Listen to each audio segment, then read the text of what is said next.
Sa isang mundo kung saan ang kapalaran ng bawat bata ay nakatakda sa kanilang ikasampung kaarawan, isang batang lalaki ang humarap sa Diyosa at walang nakita. Walang uri, walang kinabukasan, walang landas. Ang kanyang mga magulang ay mga alamat. Ang kanyang ama, isang archmage. Ang kanyang ina, isang prinsesa ng espada. Ngunit ang kanilang anak ay tinataka ng imposible, walang uri. Ano ang mangyayari kapag ang batang lalaki, na dapat sana'y nagmana ng kadakilaan, ay pinagkaaitan nito? Ito ang kwento ni Errol, ang batang walang uri, na piniling labanan ng mismong tadhana. Nagsisimula ang lahat sa umaga, 10 na ang edad ni Errol. Gaya ng kaugalian sa lungsod na iyon, bawat batang umaabot sa edad na 10 ay may seremonya kung saan nakikilala nila ang Diyosa sa pamamagitan ng pari at tumatanggap ng basbas kasama ng mga klase. Labis na nasasabik ang ama ni Errol, si Leon, na malaman kung anong klase ang makukuha ni Errol. Sobrang sabik na hindi man lang siya nakatulog ng bahagya ng gabing iyon. Ang kanyang ina ay mas masaya pa kaysa noong araw na nakita niya ang kanyang revelasyon. Si Errol naman, parang walang pakialam. Nakaupo siya at pinapanood silang magdaldal sa kanilang pananabik. Tuwang-tuwa rin ang kanyang kapatid na babae sa klaseng mapupunta sa kanya. Ipinapaalala na ang klaseng natatanggap ng isang bata ay depende sa genes. At dahil mga henyo ang kanilang mga magulang, siguradong wala siyang pag-aalinlangan. Banibiro siya ni Leon na kapag nakakuha siya ng magandang klase, maraming babae ang hahabol sa kanya. Dahil dito, parang hindi mapakali ang kanyang kapatid na babae, at iginigiit na napakabata pa niya para doon. Masayang nagtawanan ng pamilya ng araw na yun nang hindi nalalaman kung ano ang naghihintay sa kanila sa hinaharap. Maya-maya, nagsisimula na ang seremonya, at tumatayo ang pari sa harap ng Diyosa upang tawagin ang lahat ng bata. Isa-isa silang lumalapit, at hinahawakan niya, kanilang mga ulo. Pagkatapos hawakan ang kanilang mga noo, nakakakita sila ng isang pangitain ng mga bagay na sumisimbolo sa kanilang mga klase, at ipinapahayag ng pari ang klase. Nang turno na ni Errol, pumapalakpak ng masaya ang lahat. Tila siya ang bida ng araw. Pinag-uusapan ng mga tao kung paano ang kanyang ama ay isang archmage, at ang kanyang ina ay isang sword princess. Ang pagsasama ng mga taong may ganitong talento ay talagang dapat na ang pinakamahusay. Ipinapaalala rin sa kanya ng kanyang kapatid na babae na ang mga klase ay nakadepende sa genetics, kaya wala siyang dapat ikatakot. Nang makarating siya doon at hawakan ng pari ang kanyang ulo, blanko ang kanyang nakita. Hindi tulad ng ibang mga bata, hindi siya makakita ng kahit ano. Napansin din ito ng pari, at sinabi na may isang dahilan lang. Wala siyang uri, parang imposible, pero iyon ang katotohanan niya. Lumaki siya, nagsimula siyang magsanay, pero mahina ang kanyang kapit. Pinapanood siya ng mga magulang niya. At napagtanto ni Farah na kailangan nilang magtrabaho ng mas mahirap ng kanyang asawa at magretiro ng mas huli para hindi na niya kailangang magtrabaho.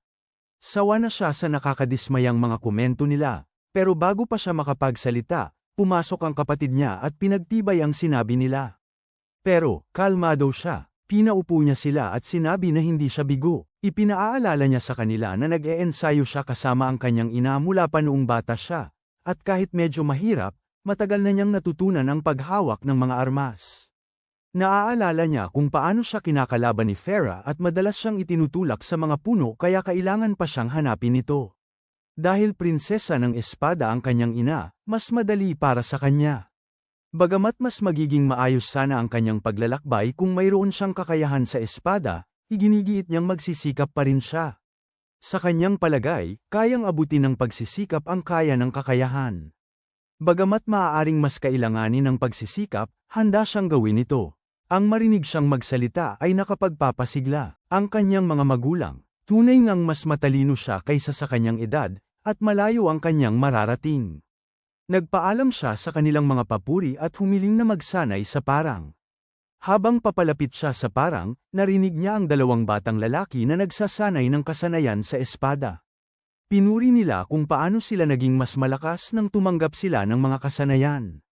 Gumagalaw ang kanilang mga katawan ng walang hirap, at kaya nilang gumawa ng magagandang bagay.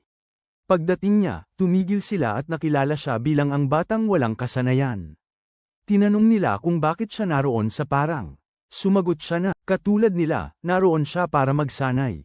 Ngunit sumagot sila, na hindi sila nagsasanay, kundi ipinapakita ang kanilang husay sa isang laban.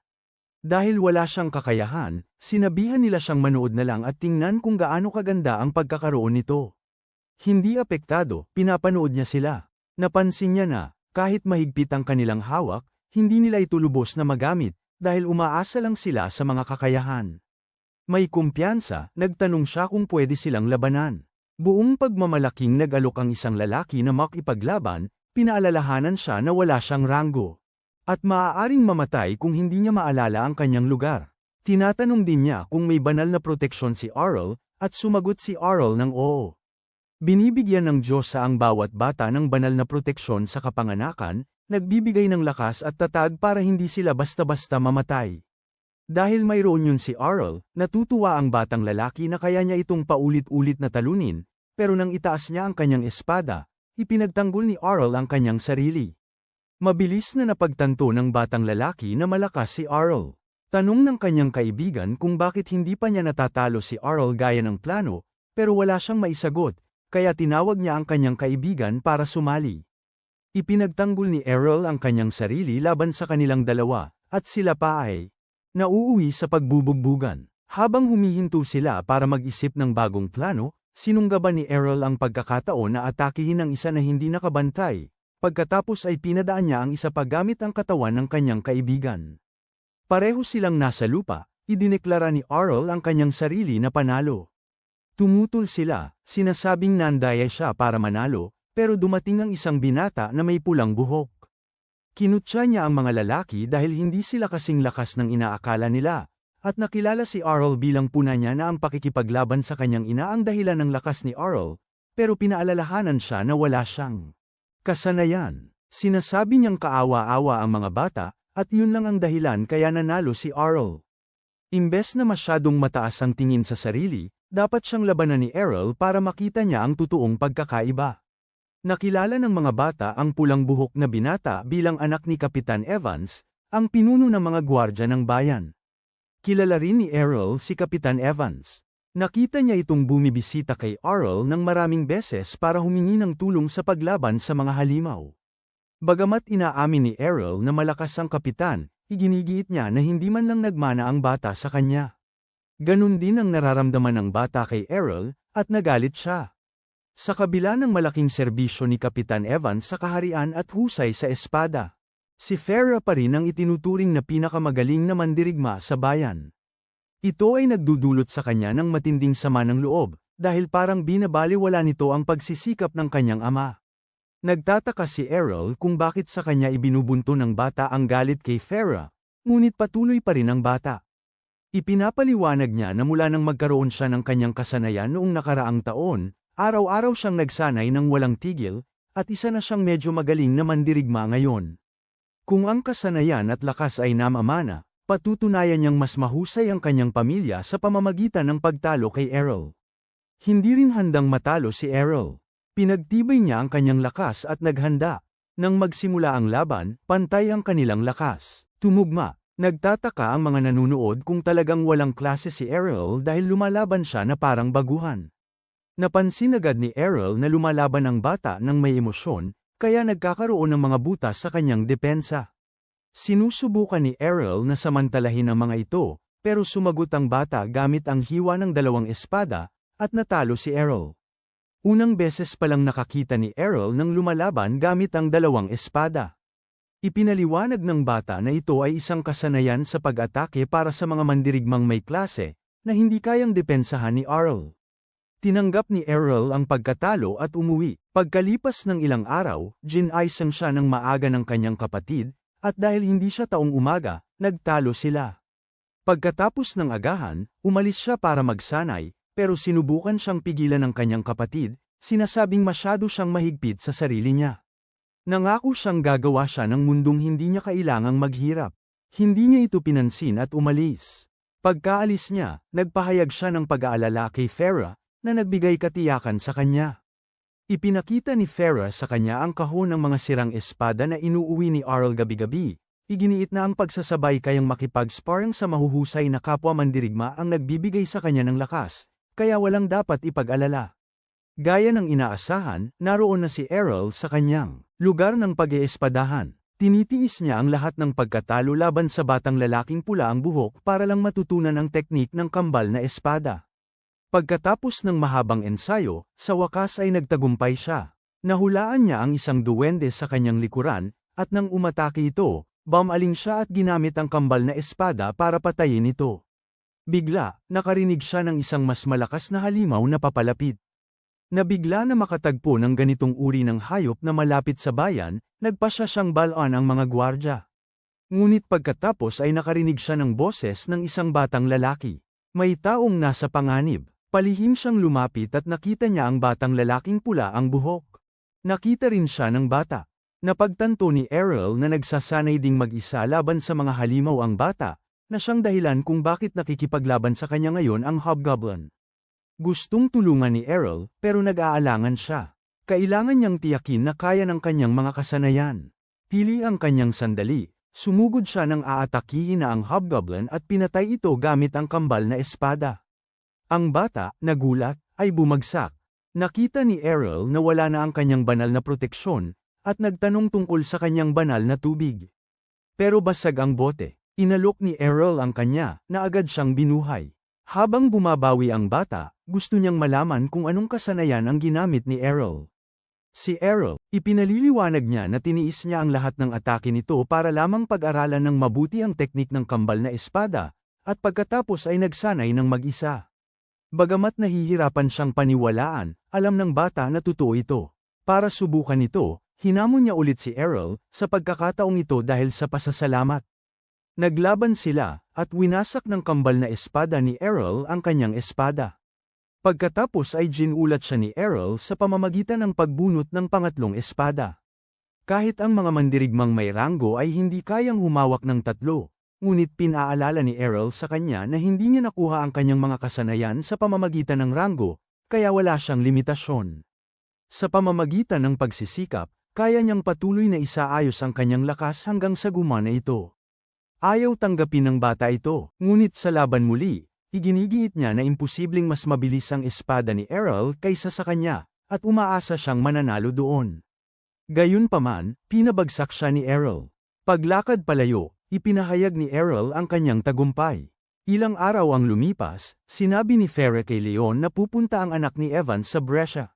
Natanto ni Errol na siya rin ang batang yon, at nagtanong kung ano ang Brescia.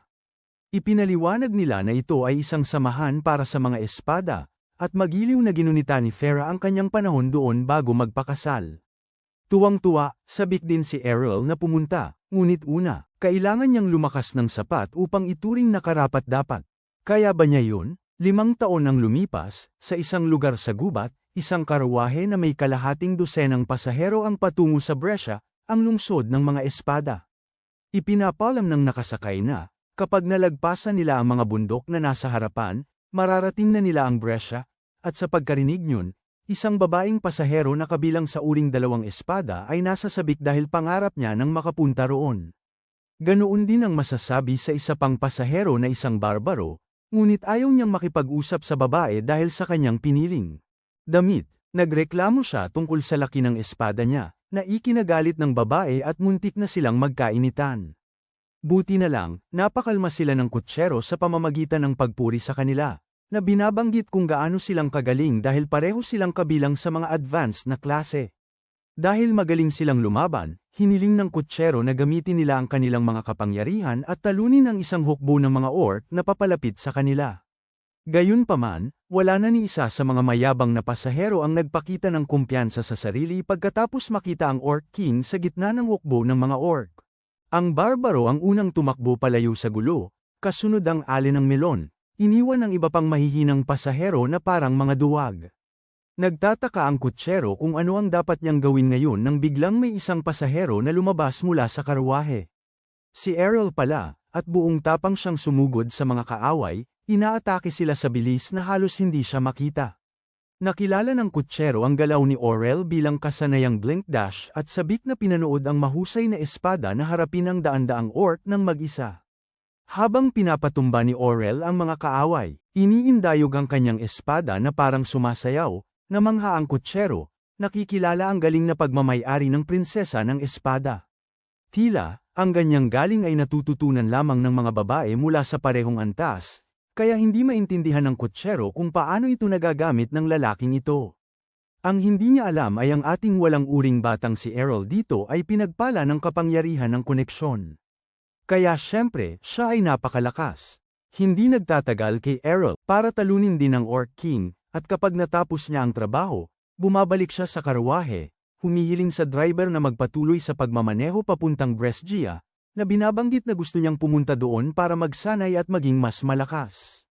Nag-aalangan ang driver na tumawa nang marinig yun dahil sa isip niya, hindi na kailangan pang magsanay ng lalaking nasa harap niya dahil napakalakas na niya. Isipin mo na lang ang magiging reaksyon ng driver kung malalaman niyang ang lalaking ito ay walang klase, classless. Sa anumang paraan, makikita natin ang isang flashback mula 5 taon na ang nakalipas na nagpapakita kung paano eksaktong napagtagumpayan ni Errol ang sayaw ng espada ng kanyang ina.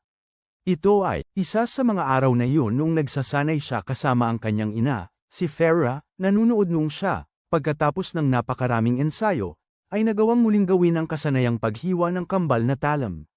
Hindi makapaniwala ang kanyang ina noong una, dahil ipinapalagay na niyang wala nang patutunguhan ang kanyang anak, pero pagkatapos tanggapin ang katotohanan, natanto niya kung gaano siya kasamang ina dahil madali siyang sumuko sa kanyang anak. Pinakalma siya ni Errol at ipinahayag ang kanyang kagustuhang muling gawin ang iba pang mga kasanayan din, kaya hiniling niya kay Farah na ipakita rin sa kanya ang mga kasanayan niya bilang prinsesa ng espada, at ganito niya sa huli na pag-aralan ang kasanayang iyon. Sa nakalipas na 5 taon, ngayon, balik sa kasalukuyan, dumating siya sa Brescia, ang lungsod ng mga espada. Habang naglalakad siya sa lungsod, nag-iisip kung saan siya unang pupunta, isang babae biglang sumulpot sa likod niya. Pero habang sinusubukan siyang ablutin, nakailag siya ng madali nang hindi man lang siya nakikita.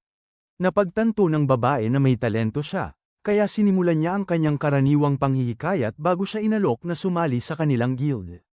Hindi interesado si Errol na sumali sa guild ng halatang manloloko na ito, dahil sigurado siya na siya ay mula sa isang maliit na samahan na walang miyembro, pero halos nagmamakaawa siya, nangangako ng isang date sa kanya kung papayag siyang sumali, pero nilinaw niya na hindi siya interesado sa mga naniniwala sa Flat Earth, dinurog ang puso ng kawawang babae. Bago muling umalis, may lakas pa siyang loob na tanungin kung ano ang pinakamalakas na samahan sa lungsod na ito, at nag-aatubiling sinabi ng babae ang pangalang Black Blade, isang samahan na may 8 A-rank na swordsman. Matapos malaman ang lokasyon mula sa kanya, si Errol ay nagtungo doon at nalaman mula sa bantay na kailangang pumasa sa pagsusulit para makasali sa samahan, kaya pumunta siya sa tanggapan para magpatala sa pagsusulit, ngunit tumanggi ang tagatanggap na payagan siyang mag-apply nang marinig na wala siyang klase. Hinamak pa niya si Errol, kaya wala nang ibang nagawa si Errol kundi umalis ng tahimik. Nagpunta siya sa iba't ibang samahan, ngunit lahat sila ay tumanggi sa kanya dahil wala siyang klase. Matapos mabaigo kahit saan, sa huli ay pinili ni Errol na gamitin ang lakas ng nepotismo at ginamit ang liham ng rekomendasyon na ibinigay ng kanyang ina upang sumali sa kanyang lumang samahan. Ngunit bago pa man siya makapunta roon, nanggugulo na naman ang babae kanina at sinusundan siya na parang wala na siyang ibang ginagawa sa buhay. Lumuluhod pa nga ito, at sinasabing didilaan niya ang kanyang sapatos kung sasali siya sa kanilang samahan, pero tumatanggi pa rin si Bro. Habang iniiwasan niya ito, nagtungo siya sa lokasyon ng samahan ng kanyang ina. Pagdating niya sa address na mayroon siya, wala siyang makita doon. Bago pa siya makapaghanap pa, dumating doon ang dalagang umiiwas sa kanya ng matagal, at gulat na gulat ito na pinuntahan niya sila. Tanong niya kung gusto niyang makita ang kanilang lugar, at itinuturo niya ang isang malaking gusali. Pagkakita sa gusali, akala niya malaki ang guild. Tinanong niya siya kung ano ang nangyari dahil malaki ang estruktura nila dati, at mabilis niyang ipinalagay na bumagsak sila. Well, tama siya. Medyo atubili siyang sumang-ayon na bumagsak na sila, pero ipinagmalaki niya na, sa paglipas ng panahon, maibabalik nila ang kanilang karangalan at masusorpresa siya. Ipinagmamalaki niya na mayroon silang Dual Sword King, at makakabawi ang kanilang Dragon Fang. Nang marinig yun naalala niya ang mga sinabi ng kanyang ina. Sinabi niya na ang pinuno ng kanyang guild ay ang Dual Sword King, at ang kanilang guild ay ipinangalan sa isa sa mga kasanayan niya, ang Pangil ng Dragon. Napagtanto niya na dating guild iyon ng kanyang ina, kaya wala siyang pagpipilian, at sumunod siya rito. Pumasok siya, at nakita ng babae ang kanyang ama, na pinuno ng guild, na lasing. Pinigilan niya ito, pinaalala sa kanya na pinakiusapan siya ng doktor na huminto sa pag-inom. Hindi siya sinagot ng kanyang ama. Sa halip, pinayuhan niya si Arl na hindi niya kailangang sumali sa kanila. Kaya, dapat siyang umalis. Lumayo siya, at napansin ni Arl na nawala ang isa niyang kamay. Ibinunyag ng babae na ang kanyang ama ang pangalawang pinakamalakas na tao sa lungsod, bago niya nawala ang kanyang kamay at naging lasenggo. Nasiraan siya ng loob na sa nakita ni Arl, ayaw na nitong sumali sa kanila, pero sinabi ni Arl na sasali siya. Aba, para bang may pagpipilian siya. Masaya niyang binigay sa kanya ang porma, at pinirmahan niya ito. Kinuha niya ito, at binasa, tapos nakita niyang wala siyang klase, na akala niya ay biro. Sinabi niya sa kanya na magseryoso. Paulit-ulit niyang sinabi sa kanya na wala siyang klase, at pinakita pa ang sertipiko ng klase niya sa kanya. Sobra siyang nagulat. Agad niyang kinuha ang kanyang espada, nagbabantang bawiin niya ang kontrata at umalis kaagad kung ayaw niya mamatay. Sapat na naghihingalo ang kanilang samahan. Ang pagkuha ng isang walang klaseng tao ay lalo lamang magpapalala. Hindi siya pumapayag, kaya sumisigaw siya ng malakas. Naaakit ng kanyang mga sigaw ang atensyon ng nag-iisang miyembro ng samahan, isang babaeng may pulang buhok na pumasok sa silid. Tinatawag niya ang batang babae na Lilia, at tinatanong kung bakit siya sumisigaw ng malakas. Ibinunyag ni Lilia na akala niya ay mayroon silang bagong miyembro, ngunit nagulat siya na may dinala siyang walang klaseng tao. Ang babaeng pula ang buhok, na nagngangalang Reiner, ay sinasabing kilala niya si Arl, at na nagmula siya sa parehong lungsod kay Arl. Iginigiit niya na siya at si Arl ay nagsanay ng magkasama, pero mariin siyang ikinakaila ni Arl. Inaamin niya na may isang batang lalaki na may kulay ng buhok niya na nakasama niyang magsanay, ang anak ni Kapitan Evans. Tiningnan siya ni Reiner nang may pagkadismaya, sinasabing may anak lang na bata pa si Kapitan Evans, at babae yun, kaya siya yun. Aba, ako rin ay nagulat katulad ni Arl, dahil tinukoy ko rin ang babaeng ito bilang isang lalaki. Aba, humingi ng paumanhin si Arl sa kanya sa pag-aakalang siya ay lalaki, at inamin din niya na marami na siyang nagbago simula nang magpahaba siya ng buhok. Aba, hindi lang ang buhok niya ang nagbago. Pati ang kanyang katawan ay ibang-iba na. Gusto sanang sabihin ni Arl yun, pero baka mali, kaya tulad ko, nanahimik na lang siya. Nasabi ni Reiner kay Lilia tungkol sa batang natalo niya bago maglakbay, kaya labis na nagulat si Lilia na si Arl pala yun. Si Reiner naman, sabik dahil magkakaroon siya ng pagkakataong ipakita kay Arl na mas gumaling na siya sa nakalipas na 5 taon. Iniisip niya kung gugustuhin ni Arl na magkaroon sila ng paligsahan sa larangan, at pumayag naman ito. Pagdating nila sa larangan, inamin ni Arl na malaki ang kanilang lugar. Lamusong siya para simulan ang laban, at iniisip ni Lilia kung si Reiner gustong makipaglaban talaga sa isang walang klase. Sumali si Reiner kay Arl, at pinamagitan ni Arl ang laban. Sinimulan ni Reiner ulit gamit ang parehong kambal na espada, at dahil sanay na sanay si Arl dito, akala niya kaya niyang pigilan ulit ang kanyang espada. Pero sa pagkakataong ito, nanalo ang kanyang espada, at nataman siya. Tumawa siya at pinaalala sa kanya na bumuti siya sa nakalipas na 5 taon. Maaaring mayroon siyang parehong kakayahan, pero hindi niya kayang talunin ang kanyang espada. Ang espada na ginagamit niya ay mas mabigat dahil mayroon na siyang Power Blood Demon skills, na isang mas mataas na klase. Inamin niya na magaling siya, pero nagtataka siya kung bakit siya. Sinabi niya sa kanya ang kanyang sekreto. Ipinipilit niyang gusto niyang magkaroon siya ng patas na laban dahil hindi siya mananalo kahit anuman ang gawin niya. Nakikita niyang matalas ang kanyang talam, kung tatamaan siya, maaari siyang mapahamak. Kaya, nagtatanggol siya, pinipigilan niya ang kanyang talam, at nang akala niyang nakakita siya ng pagkakataon, tinamaan niya ito. Ngunit nawawala siya, at sumusulpot sa likod niya na may tama. Ginagamit niya ang kasanayan sa after image, na para lamang sa isang klase. Tinanong niya kung paano niya natutunan yun ng walang klase, at ipinaalala niya sa kanya kung gaano karaming pagsisikap ang kayang gawin. Nakita niyang hindi siya nasaktan ng kanyang tama, at ipinahayag niyang nakakuha siya ng isa pang kasanayan na nagtatago. Pinsala, kaya kahit gaano niya siya saktan, hindi siya masasaktan. Sige, Kailangan lang niyang gumamit ng mas magaling na kakayahan. Sinaktan niya ulit siya, sa pagkakataong ito gamit ang kontra-kakayahan na nakuha niya mula sa kanyang ina, ang prinsesa ng espada. At siya ay nasugatan ng husto. Siya ay bumagsak at umiyak na natalo na naman siya, kahit na naging mas malakas siya. Pinuri ni Errol ang kanyang lakas, ngunit ipinahayag na mas tumatag din siya. Tunay nga, maraming nangyari para maging ganito siya kalakas. Lumapit si Lilia para bigyan siya ng tubig ng espiritu, at pinagalitan siya dahil pinaiyak niya siya. Lumakad palayo si Reiner na umiiyak. Kinuha ni Lily, si Errol ay nasa loob at binabati siya sa samahan. Ipinapaalala niya sa kanya na dati siyang gustong paalisin, pero mabuti na rin sa kanya. Pumirma siya sa kontrata, kaya wala na siyang magagawa.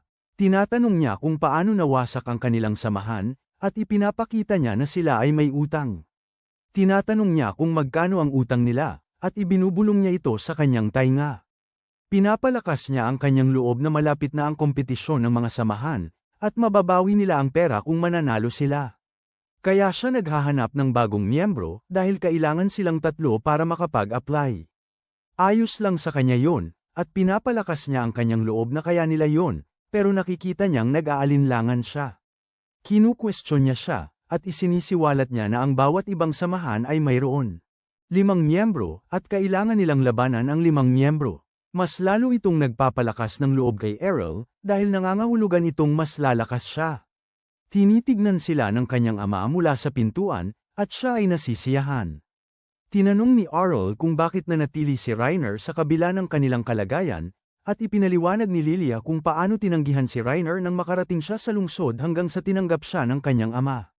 Kinukumpirma nito kay Errol na nakakaramdam ng malaking utang na loob si Reiner sa kanyang ama. Aba, hindi nagbago si Reiner. Sa halip, lumaki na siya, at si Errol ay lumago rin. Malaki ang pag-asa ko sa guild, at umaasa akong makita ang resulta. Nagising si Errol kinabukasan, tuwang-tuwa dahil mayroon siyang matutulugan ng gabing iyon. Sa katunayan, yun din ang silid na tinuluyan ng kanyang ina noong siya ay isang adventurer. Kaya't yun pa lamang ay tiyak na nakapagpasaya na sa kanyang gabi. Tumayo siya at nakipagkita sa mga babae. Binati niya si Lilia, na masayang tumugon, ngunit nang batiin niya si Reiner, sumagot ito ng may pagtatampo. Agad niyang naisip na galit pa rin ito sa kanya dahil tinalo niya ito noong nakaraang araw, ngunit mayroon silang mas mahalagang prioridad sa sandaling yun. Binati ni Lilia ang kanilang team dahil ngayong sila ay 3 na, maaari na silang sumali sa paligsahan ng mga guild. Ipinapaalala niya sa kanya ang kanyang pag-aalala noong nakaraang araw tungkol sa kanilang mas maliit na grupo, at ang katotohanan na makakalaban nila ang mga grupong may 5 kinatawan. Ang laro ay guild laban sa guild, ibig sabihin haharapin nila ang isang kinatawan ng bawat guild ng harapan. Medyo kalmado siya dahil ipinapalagay niya na dahil sila ay mga B-class na espada, hindi sila itatapat sa mga A-class na mandirigma, na magbibigay sa kanila ng kaunting bentahe. Hindi man lang alam ni Errol kung ano ang ibig sabihin ng mga klase ng adventurer, kaya tinanong niya si Lilia kung ano ang sinasabi niya. Bagaman kinukutya nila ang kanyang, sa unay walang alam, ipinaliwanag nila na may 4 na uri ng adventurer, A, B, C, at D sa bayang iyon, may mga 20 adventurer na A-class. Parehong B-class sina Reiner at Lilia, at hula ni Lilia na dahil natalo ni Errol si Reiner, magiging B-class din siya. Lalabanan nila ang mga adventurer sa kanilang uri ng harapan, kaya may tsansa silang manalo. Nagtanong si Errol kung sa tingin niya ay sapat ang premyo mula sa kompetisyon para bayaran ang kanilang mga utang, at kampante siyang sapat yun.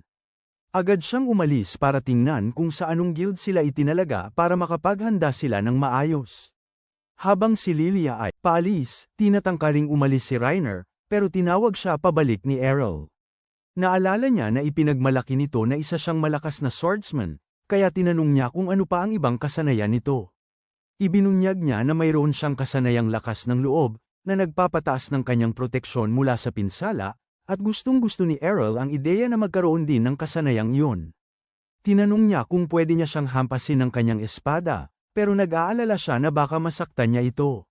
Iginiit niya na kailangan siyang masaktan ng ilang beses para matutunan ang kasanayan, at maaari nilang gamitin ang pagkakataong yun para maging magkaibigan.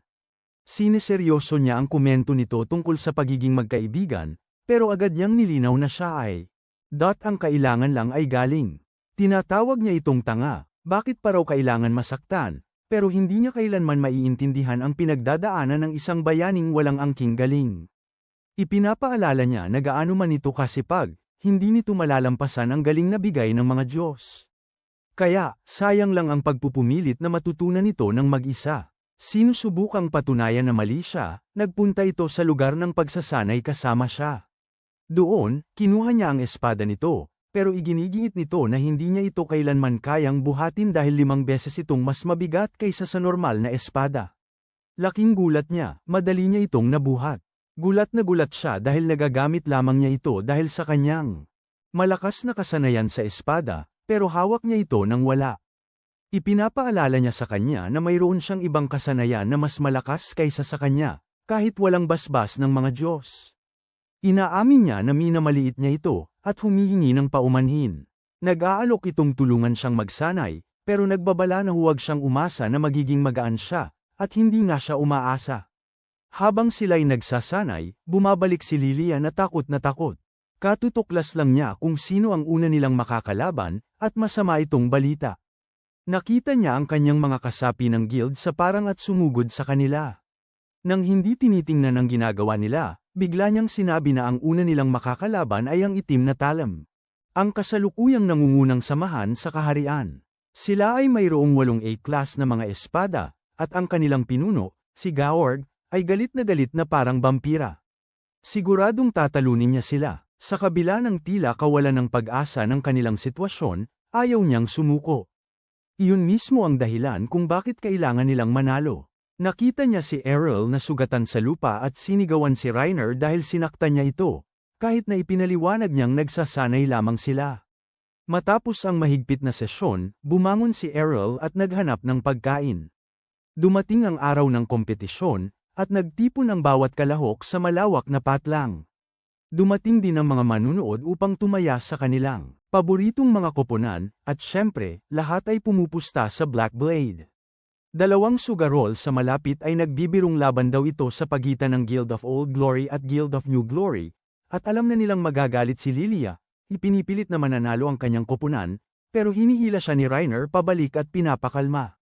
Ibinunyag niya sa kanyang koponan na 20-1 ang tsansa nilang manalo, dahil naniniwala ang lahat na matatalo sila. Gayunpaman, umutang na naman siya gamit ang bahay nila bilang panagot para pumusta sa kanilang tagumpay. Sa ganoong paraan, kung manalo sila, yayaman sila, pero kung matalo sila, malaking problema sila. Dumating si Gaorg para pagtawanan sila. Tinawanan niya ang desperadong pagtatangka ni Lilia na buhayin ang kanyang naghihingalong guild, at buong pagmamalaking ibinunyag na siya ang nag-impluwensya sa pagmamanipula ng laban. Sigurado siya na walang paraan para talunin ni Lilia at ng kanyang mga walang klaseng kasamahan sa koponan ang kanyang mga A-class na adventurer, kaya naman panigurado siyang magiging maganda ang araw niya. Pagkaalis niya, tiningnan siya ni Errol ng tahimik, pagkatapos ay nagpatuloy sila sa Coliseum para sa laro. Dumating sila sa arena at tiningnan ang listahan ng mga kalahok mula sa Black Blade.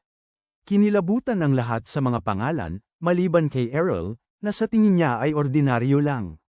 Tinanong niya si Lilia kung hindi lumalaban si Gaorg, at nagtataka kung pinapagaan ba ng guild ang laban para sa kanila. Gayunpaman, sinabi ni Reiner sa kanya na hindi madali ang lineup. Para itong pagpapakamatay, 5 A-class na swordsman ang kaharap nila, baliw yun. Mukhang hindi natitinag si Errol. Nagsisimula ang laban, at ipinakilala ng announcer ang unang manlalaro mula sa Black Blade, isang A-class fencer na nagngangalang Geo. Nang mapagtanto ng announcer na classless si Errol, nagulat siya, at ganoon din ang lahat. Galit na galit si Geo na ipinagtapat sa isang classless na kalaban. Nagpakawala siya ng isang tumpak na atake at ipinapalagay na nahimatay si Errol, hanggang sa mapagtanto niyang tinamaan niya ang isang bakas ng imahe. Tumingin siya sa paligid at nakakita ng maraming ilusyon. Hinati ni Errol ang kanyang sarili sa 3 bakas ng imahe, kaya inatake ni Geo ang pangatlo, ngunit ginulat siya ni Errol gamit ang pang-4, ang tunay, at tinalo siya, isa patamba. Ngumisi si Errol, sabik sa susunod na laban. Kaya niyang lumikha ng 5 bakas ng imahe, na parang imposible, pero natutunan niya ito sa kanyang ina, na dalubhasa sa teknik. Ang susunod na espada ay A-class din, at ginamit ni Errol ang kanyang kambal na espada upang talunin siya. Sa puntong ito, hindi na naniniwala ang mga manonood na wala siyang ranggo. Nagtataka na sila kung posible nga bang magpanggap ng kanyang klase. Haharapin ni Errol ang ikatlong kalaban, at muli, gagamitin niya ang kanyang mga pagpapanggap upang lituhin ito. Tuwang-tuwang naghiyawan sina Lilia at Reiner. Nagtanong si Reiner kung gusto bang lumaban ni Lilia, ngunit tumanggi si Lilia, at inamin na hindi niya kayang harapin ang mga A-class na manlalaban na iyon. Sisigaw na lang siya ng suporta kay Errol. Sabay silang sumigaw ng paghihikayat habang nagpapatuloy ang laban. Inakusahan ng ika-4 na A-class na espada, na may kalasag, si Aurel ng pagsisinungaling tungkol sa kanyang klase. Hindi na nag-abala si Errol na makipagtalo. Gagamitin niya ang kasanayan na kanyang kinopya mula sa huling kalaban para alisin ang panangga, tapos ginagamit ang pag-iingat para ipagtanggol ang sarili. Natutunan niya ito sa kanyang ina, na madalas gamitin ito para disiplinahin siya sa ensayo. Napansin ng kalaban niya ang sipa na ginamit ni Errol at inamin na mukhang pamilyar ito. Tinanong niya kung paano natutunan ni Errol ito, at sinabi ni Errol na nakuha niya ito sa nakaraang manlalaban, kahit hindi niya pa ito lubos na natutunan. Inayos niya ang kanyang tindig, inulit ang galaw, at perpektong tumama. Pagkatapos, kinuha niya ang panangga ng kalaban niya at naghanda na gamitin ito.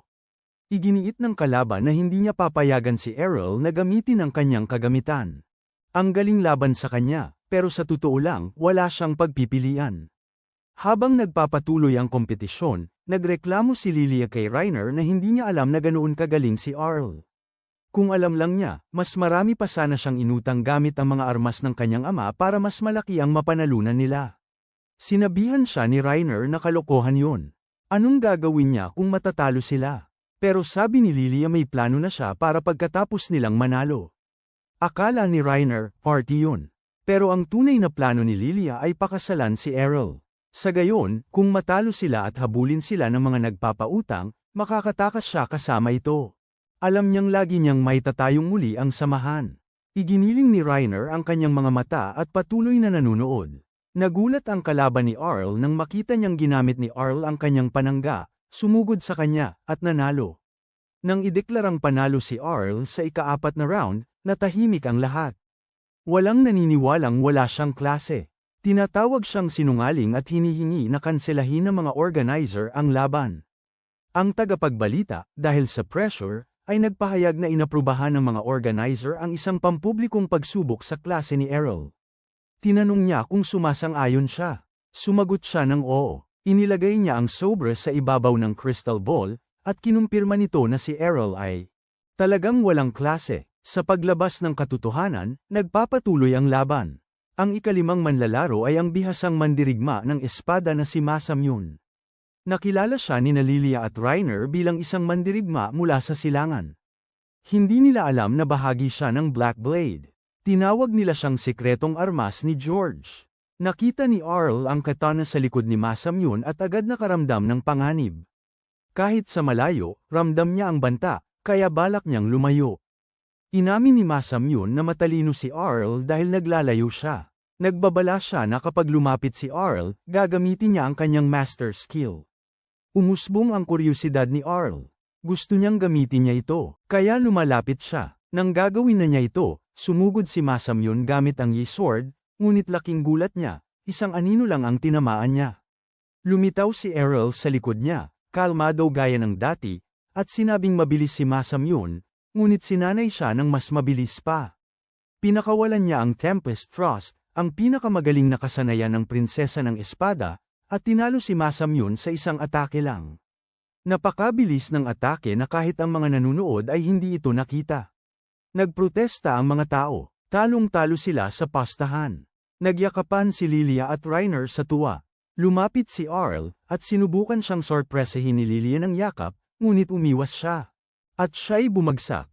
Inabot din ni Reiner ang kanyang kamay para yakapin siya. Ngunit alanganin itong ibinaba ng magbiro si Arl na dapat niya munang tanggalin ang kanyang kalasag. Nagtawanan ang grupo sa tagumpay habang tinitingnan sila ni Georg nang may galit, tahimik na nanunumpa ng paghihiganti. Talaga namang gusto kong malaman kung ano ang susunod niyang gagawin. Ipinagdiwang ng 3 miyembro ng Dragonfang ang kanilang panalo sa torneo sa pamamagitan ng isang piging. Lumalabas na sapat na ang edad ni Lilia para uminom, kaya kumuha siya ng serbesa, habang umiinom naman ng juice sina Arl at Reiner na parang mga batang walang muwang. Muling sinimula ni Lilia ang pangungulit kay Arl, at sa pagkakataong ito, sinimula niya siyang pakiusapang pakasalan siya. Kahit na parang lasing si Lilia, sigurado akong kahit hindi siya lasing, gagawin pa rin niya yon. Agad namang tumanggi si Arl sa alok niya, pero patuloy pa rin siya sa pagsubok, hanggang sasabihin pa niya na tutuparin niya lahat ng mga gusto niya noong kabataan niya. Pero, sinabi na ni Arl sa kanya na hindi niya gusto ang mga naniniwala sa Flat Earth, at mas interesado siya sa mga naniniwala sa Round Earth katulad ni Reiner. Nagulat si Reiner dahil sa biglaang banat ni Arl. Kahit na kinikilig-kiligan si Arl sa kanya simula nang magkakilala sila, iniisip pa rin niya na nagsisinungaling siya sa kanya. Ipinapangako ni Arl na, totoo naman ang sinasabi niya, pero hindi pa rin sigurado si Reiner, dahil sigurado siyang hindi siya kaakit-akit dahil buong buhay niya, naririnig niyang kamukha siya ng lalaki. At saka, huwag na rin nating pansinin si Lilia, gaya ng ginagawa ng dalawang ito. Paulit-ulit na sinasabi ni Reiner na wala siyang alindog ng isang babae, habang nakakatawa, ang kanyang alindog bilang babae ay patuloy na nanginginig. Hindi rin maalis ng ating edukadong binata ang kanyang mga mata sa alindog ni Reiner bilang babae, kaya, syempre, hindi siya sumasang-ayon sa sinasabi nito. Sa anumang kaso, hindi interesado si Reiner na pumasok sa isang relasyon ngayon, dahil ang tanging layunin ay maging ang pinakamalakas na mandirigma. Si Lilia, ang ilusyonadang talunan, ay hindi sumusuko at sinusubukang akitin si Arl, naglalagay ng kanyang mga kamay sa mga lugar na hindi dapat, at sinasabi sa kanya na bumalik sa kanyang silid kung napapagod siya. Nangangako siya na bibigyan siya ng magandang masahe kung gagawin niya ito, ngunit ganap siyang binaliwala ni Arl, sinasabi na mas gugustuhin pa niyang makatanggap ng masahe mula kay Reiner, lol. Biro lang, ang dalawang mandirigma ng Black Blade Guild ay nagsisimula muling magsanay, kung saan patuloy na nakakatanggap ng matinding bugbog si Arl mula kay Reiner, upang gayahin ang kanyang God skill. Ang Guild Master, si Rod, dumating pagkatapos marinig ang ingay. Hindi alam na nanalo ang mga baguhan na ito sa torneo, at nagtanong kung nanggugulo ba sila para ilabas ang kanilang sama ng loob dahil natalo. Binigyan ni Lilia si Rod ng realidad, sinasabi sa kanya na nanalo talaga sila sa laban nila laban sa Black Blade Guild. Hindi ito pinaniwalaan ni Rod, at tinanong si Lilia kung nagpadala ang Black Blade Guild ng mga baguhan para labanan sila. Pero nang malaman niya na ang lahat ng kalaban nila ay hindi bababa sa A-rank, at hindi lang yun, pero tinalo silang lahat ni Arl na walang klase ng mag-isa, napagtanto niya na ang batang ito ay talagang mayroong espesyal. Kahit na natanggap niya ang magandang balitang ito, hindi pa rin umaasa si Rod. Sinasabi na kukunin si Arl ng mas magandang guild, at ang kanilang guild ay tiyak na mabibigo na naman. Ngunit sinabi ni Lilia kay Rod na huwag mag-alala, dahil mayroon siyang planong hindi mabibigo upang manatili si Arl sa kanila magpakailanman, at iyon ay ang pilitin siyang pakasalan siya. Bago pa makapagsalita ang kanyang ama, nilinaw ni Arl na wala siyang ipinangakong ganoon, at muli niyang sinira ang puso ni Lilia. Ngunit pinagsabihan niya si Rod sa pagiging sobrang walang pag-asa, sinasabi sa kanya na dapat siyang patuloy na lumaban tulad ng kanyang anak hanggang sa pinakadulo, o putulin ng isa pang braso na buo pa. Nakaramdam si Rod ng kawalang galang sa sinabi ni Arl, at sinigawan siya, sinasabing tapos na ang mga araw niya bilang isang mandirigma simula nang mawala ang kanyang braso, dahil walang kwenta ang isang mandirigmang may dalawang espada kung isa na lang ang espada niya. Hindi naniniwala si Arl doon, dahil siya mismo ay sumalungat sa mga pamantayan, at naging isang mahusay na mandirigma sa pamamagitan ng kanyang pagsisikap. Hindi na nag-abalang makipagtalo pa si Rod kay Arl, at lumayo, ngunit hindi yon alintana ni Arl. Pinag-usapan ng tatlong teenager kung paano muling maibabalik ang matanda sa aksyon, at matulungan siyang matuklasan muli ang kanyang hilig. Ipinahayag din ni Arl ang kanyang gustong makipag-ensayo kay Rod, para mas lumakas siya sa pamamagitan ng paggaya sa mga kasanayan ni Rod, dahil hindi nila magawa yun ngayon, nagmungkahi si Lilia ng ibang paraan. Sinabi niya kay Arl na galugarin ang piitan sa ilalim ng lungsod. Sumang-ayon sina Arl at Reiner. Si Reiner lalo na ay interesado, dahil kailangan niya ng mas maraming karanasan sa laban para maghanda sa susunod na Sword God Cup. Hindi alam ni Arl ang sinasabi niya, kaya ipinaliwanag niya na ang Sword God Cup ang pinakamalaking torneo sa lungsod ng mga espada na nagpapasya kung sino ang pinakadakilang espada. Sa pag-aakalang gusto ni Arl sumali, binigyan siya ni Lilia ng form para sumali, pero sa halip na pirmahan, pinunit niya ito. Napagtanto niya na ang ibinigay ni Lilia ay sertipiko pala ng kasal. Haha, buti na lang. Kaya naman, nagpas siyang gantihan ni Arl si Lilia sa lahat ng kalokohan niya. At halos pigilin niya ang hininga nito hanggang sa humingi ito ng tawad, lol. Samantala, sa isang madilim na lugar, isang masamang salamangkero na nagtatrabaho para kay George ang nagsiwalat na siya ay nagmamanman sa grupo ni Arl, at iniulat kay George na pupunta sila sa piitan ng lungsod bukas. Nang marinig ito, napangiti si George, mukha, at nag-iisip siya kung paano magkakaroon ng maliit na insidente sa piitan na mag-aalis kay Arl sa mundong ito. Kinaumagahan, sumingit si Lilia sa kwarto ni Arl na suot ang kanyang pantulog, umaasang kapag nagising si Arl, maakit siya sa kanyang kaawa-awang itsura. Hahalikan na sana niya ito, ngunit nagising si Arl at dinisiplina siya sa pamamagitan ng pagdidiin ng kanyang mukha. Tinapos niya ito sa pamamagitan ng pagtawag sa kanyang babaeng bersyon ni Jeffrey Epstein. Hindi pa siya tumigil doon, at tila itinali niya siya sa kama bago umalis ng kanyang silid para hindi siya makaabala. Ang kanyang kapayapaan. Kalaunan, ang tatlo ay tumungo sa pasukan ng piitan, kung saan nalaman nila na maraming bilog ng teleportasyon na patungo sa mga tiyak na palapag, na nagpapadali sa mga adventurer na labanan ang mga halimaw na kanilang gusto. Pumasok sila sa piitan, at unang lumaban sa mga halimaw na living armor. Nagawang talunin ni Arl ang mga halimaw gamit ang kanyang blink dash skill, ngunit ang problema lamang ay ang mga ganitong uri ng halimaw ay maaaring magbagong buhay ng walang katapusan. Ito ay talagang ginagawang perpekto ang mga ito para sa pagsasanay sa pag-eespada. Kaya, natutuwa si Arl. Napansin ni Arl na si Lilia, parang hindi sumasali sa mga laban, kaya tinanong niya kung may klase ba siya. Buong pagmamalaki niyang sinabi na isa siyang esgrimadora, at kusang loob na nag-alok na ituro kay Arl ang lahat ng kanyang kasanayan.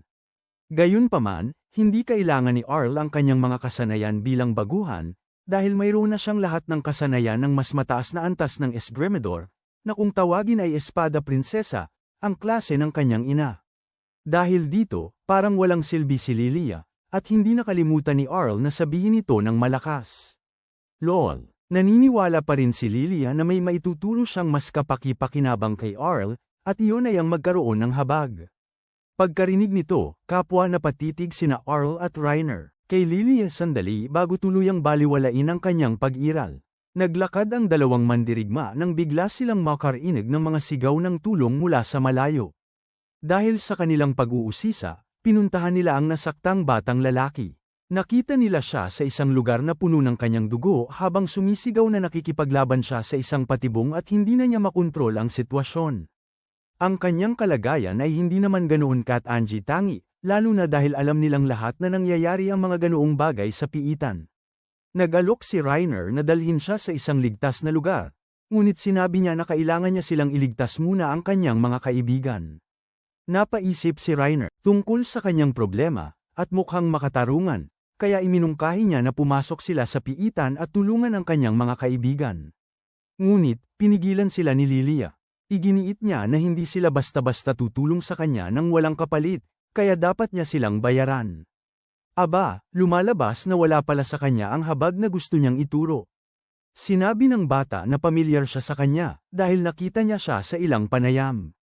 Habang umaasa siya na yun ang panayam tungkol sa mainit na mandirigma na kanyang dinaluhan, nadismaya siya nang malaman na yun pala ay panayam tungkol sa isang bumabagsak na samahan. Alam ng bata na gusto niya ang pera, kaya inalok niya ito ng pera, at siya ay kinukuha niya yun. Bago sila pumasok sa piitan, sinabi ni Arl na may mali. Parang dumudugo ang bata, pero iginigiit ni Lilia na totoo ang pera, at pupunta siya para sa pera.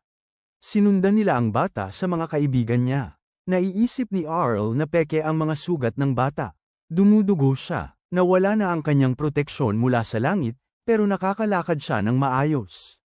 Hindi mangyayari yun kung talagang mahina siya. Gayunpaman, napagpasyahan niya na kahit ano pa man ang mayroon ng bata para sa kanila ay magiging masaya, kaya sumunod siya. Nakarating sila sa pintuan ng patibong, at binuksan ito ng bata. Nakita nila ang isang walang laman na silid na walang senyales ng kanyang mga kaibigan. Maliban sa asterisk dugo, sa kanilang pagkabigla, nakita rin nila ang isang gintong barya sa gitna ng asterisk dugo. Bilang isang makasariling dalaga, si Lilia ay tumakbo upang kunin ang barya. Nag-activate siya ng isang bitag na teleportasyon, at napagtanto nila na sila ay tinambangan. Ang sugatang batang lalaki ay nahuli rin sa bitag, dahil hindi siya sinabihan na ang teleportasyon ay isasama ang lahat sa silid. Dumating sila sa isang kakaibang antas sa piitan, isang antas na hindi pa nararating kahit si Reiner at Lilia, na nangangahulugang mas mababa ito sa antas 14, ang silid ay walang laman, at wala rin itong labasan, na labis nilang ikinababahala. Habang iniisip nila kung ano ang ginawa, umiyak ang bata sa galit tungkol sa nangyari sa kanya, kaya hinarap nila siya upang makakuha ng paliwanag kung bakit ito nangyayari. Nang susubukan pa lamang lumapit si Lilia sa bata para tanungin kung ano ang nangyari, hindi niya sinasadyang sip-a ng barya, at gamulong ito sa gitna ng portal. Pagkabukas ng portal, isang halimaw na may panangga ang lumabas. Nagulat sila dahil ngayon lamang sila nakakita ng ganito, at bumaling sila sa bata upang malaman kung ano ang nangyayari. Ibinunyag ng bata na binayaran lamang siya para dalhin sila sa bahaging iyon ng piitan, kung saan sila ililipat sa pinakamababang bahagi at lalabanan ang pinakamalalakas na halimaw na tinatawag na mga Diyos ng Espada. Bago pa nila maintindihan ang pinagdadaanan nila, ang halimaw ay sumusugod mula sa malayo, at hiniwan nito ang bahagi ng ulo ng bata at nabasag din ang pader. Buti na lang para kay Lilia, inilayo siya ni Arl bago ang atake na yon. Matindi ang atake, ngayon lang sila nakakita ng ganito, pero nakita na ito dati ni Arl. Ito ang Divine Air Slice na ginagamit ng mga Sword Gods. Kaya nitong hiwain ng kahit ano mula sa malayo. Gumamit ang halimaw ng isa pang mabilis na kasanayan, at itinulak niya si Arl sa pader. Lumalaban si Arl habang natatakot ang iba. Sinasabi niya sa kanila na ang kasanayan ay mas mataas na antas ng Blind Dash na Divine Step, at gusto niya ang kakayahan, kaya hinayaan niyang matamaan siya. Lumaban siya at naglaban sila ng espada sa espada ng halimaw.